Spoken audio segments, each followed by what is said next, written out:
Good morning, children. Today I will be starting a new topic in chemistry. Children, so before starting with the topic, have you ever wondered the things that we get it from market? It can be ghee, milk, spices, etc. Are they pure? Okay, that means for a common man, the substances, that is the food substances, it can be milk, ghee, etc. For him, for a common man, common man, the substance pure substance means it should not be adulterated. For example, sometimes small stones will be mixed up with the rice. Okay, so this is adulterated rice. So for a common man, it is like that. But for a scientist, pure substance is nothing but it should be made up of only one kind of atoms or molecules, or only one kind of particles. So according to a scientist, a pure substance or impure substance means, pure substance means it should be made up of only one kind of particles. Impure substances will be made up of more than one kind of particles. So today's topic, let us start with, is matter around us pure? Okay, children. So today's topic, let us learn more about, is matter around us pure? So what is matter? Matter is nothing but anything that occupies space and has mass is called as matter. So matter based on the purity, that is based on, so matter is nothing but anything that occupies space and has mass is termed as matter. So matter based on the kind of atoms of the molecules it is made up of is classified into two types. Okay, so matter is classified into two types, that is pure substances and impure substances, nothing but the mixtures. Please remember, children, it is nothing related to the purity, it is only the kind of atoms of the molecules which will be made up of. So pure substances and the impure substances. Pure substance is further classified into elements and compounds. Impure substances, that is nothing but the mixtures, is again further classified into homogeneous mixtures and heterogeneous mixtures. So now, pure substance is nothing but made up of only one kind of atoms or molecules. That is, a substance which is made up of only one kind of particles is considered as a pure substance. So under this we have elements and compounds. So elements, if we take example, nitrogen is an element which is represented by the symbol, then copper is an element, hydrogen is an element, etc. So these are elements. So elements are considered as pure substances because elements are made up of only one kind of atoms. So that is why elements are considered as pure substances. If we take example of compound, I can take for a compound water as an example. Okay. So water, though here it is made up of more than one kind of atom, but water from whichever source you take, it has to be made up of hydrogen and oxygen. That means it consists of two atoms of hydrogen and one atom. So one molecule of water will have two atoms of hydrogen and one atom of oxygen. So therefore compound is considered as a pure substance. If it is made up of only one kind of atoms, then it is an element. If it is made up of only one kind of molecules, then it is a compound. So a pure substance is a substance which is made up of only one kind of particles. So it is further differentiated into elements and compounds. Elements are nothing but the substances that is made up of only one kind of atoms. Compounds are the substances that are made up of only one kind of molecules. So this is about the pure substances and impure substances. See, if we take example, milk is not considered as a pure substance, whereas it is considered as a mixture. Why it is considered as a mixture? Because milk consists of water, fats, proteins, vitamins, minerals, etc. So milk is a combination of all these things. So mixture is nothing but where it consists of more than one kind of atoms or molecules in it. So such a substance is considered as impure substances. or impure substance. Example is milk, air. Air is considered as a mixture because it is a mixture of gases.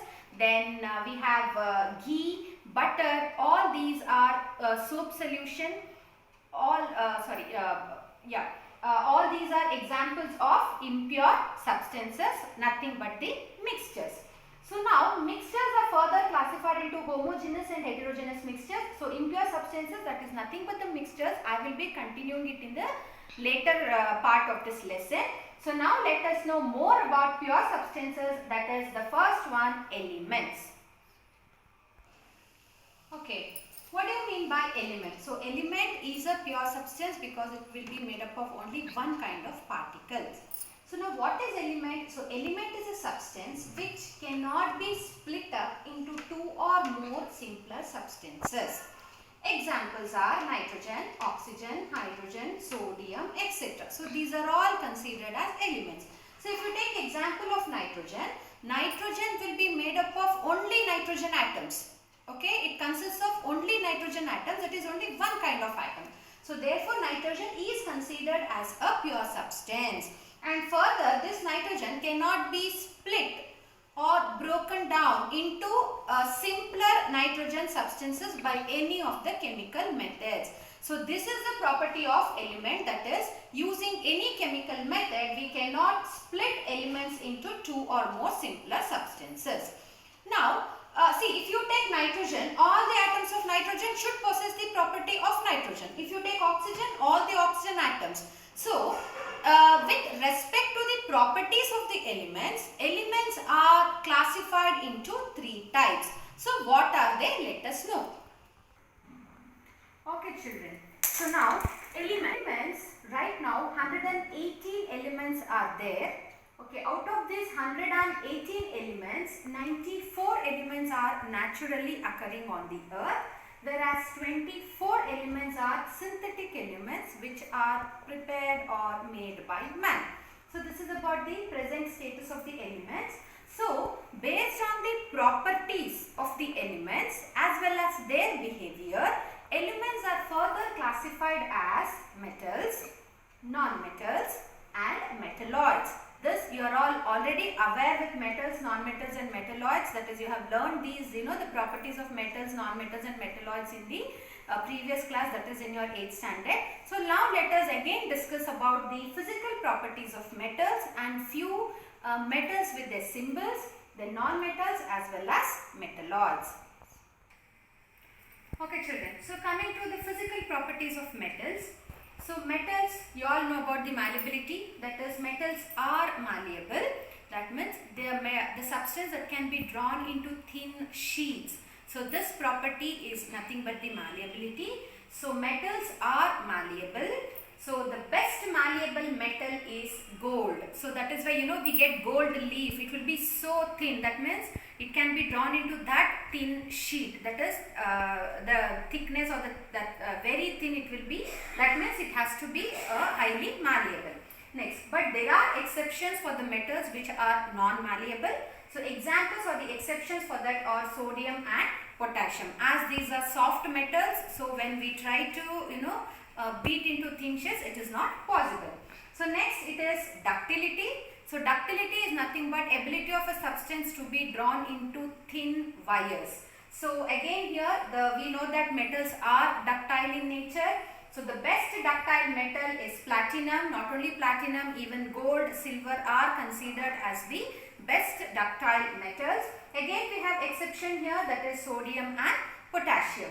So coming to the next property, metals are lustrous. So what do you mean by lustrous? Lustrous nothing but the shiny appearance or the shining nature. So we know that metals are lustrous, like we know about gold, silver, platinum, etc. So because of this lustrous nature, they are used in ornaments or in making jewelry. So then metals are sonorous. So what do you mean by the sonority? Sonority or sonorous is nothing but when an object is hit by a strong object or hard object, it has to produce a ringing sound.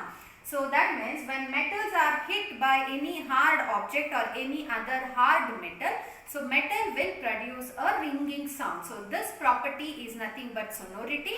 and we know that metals are sonorous in nature. So that is why the electric bells or the school bells will be made up of metal. So then we'll be discussing few more properties. Okay. So coming to the next property of metals. So metals are good conductors of heat and electricity. So the best conductor of heat, that is the metal that is the best conductor of heat, is silver. But whereas the metal that is the poor conductor of heat is lead. Exceptions also important, children. Next, the best conductor of electricity, silver, copper. So that is why the electrical wires will be made of copper, which will be coated with plastic. Then the poor conductor of electricity is the lead. So metals are good conductors of heat and electricity. So that is why most of the utensils will be made up of metals, as well as the electrical wires will be made up of metals, because they are the good conductors of heat and electricity. Okay, coming to the next property of metals. So metals are usually strong and they have the high tensile strength, that is to bear the weight. So again we have exception here, that is sodium and potassium. These are soft metals. In fact, you can cut sodium and potassium with a knife. So that is why it's an exception. So then coming to the next property, that is metals will have high boiling point and melting point. Again, exception we have here, gallium is a metal with the lowest melting point. In fact, gallium, if you start holding in your hand, it's because of the body temperature, it will start melting. Then metals are usually solids at room temperature. They exist in the solid state, but one exception we have, that is the mercury, which is the only liquid metal. So not only these, children, metals exists in usually it exists as like in grey and grey color, like we have silver, platinum and all, but also some metals like copper and gold. So gold in yellow color, then copper in reddish brown color. So usually only 2 to 3 colors metals will exist. So these are the physical properties of metals. Chemical properties you don't have for your syllabus, which you will be learning it in the 10th standard. In 10th standard you will be learning. So this is about the physical properties of metals. So I will be sharing the notes, so which will have some metals along with the symbols. So only few I will discuss now. So these are, like I have taken very few examples, and the metals and how what is the symbol of that particular metal. So coming to the first one, sodium. So the symbols are given based on the Latin names as well as the names. So coming to the first one, that is the sodium, it is represented by the symbol Na. Remember, children, if 2 letters are there, always the first letter should be written in capital letter and the second letter in small letter. You cannot write sodium as capital N and capital A. This is wrong. Always sodium should be written as capital N and small a. So potassium, it is represented by its only one letter, that is K. Kalium is actually the Latin name, so that is why they have given the symbol as K. So K, capital K is the symbol for potassium. Then aluminium, it is Al. Copper, it is Cu, that is cuprum. Then magnesium, it is Mg. So where 2 letters are there, please remember you will write the first letter as capital letter and the second letter as small letter. If it is represented by only one symbol, then that has to be one letter that has to be in the capital letter. Got it? So then few more examples for metals along with the symbols. I will be sharing it in the notes. You can go through. You have to by heart all these symbols of the metals. So next class I will be starting with properties of non-metals as well as metalloids. Thank you.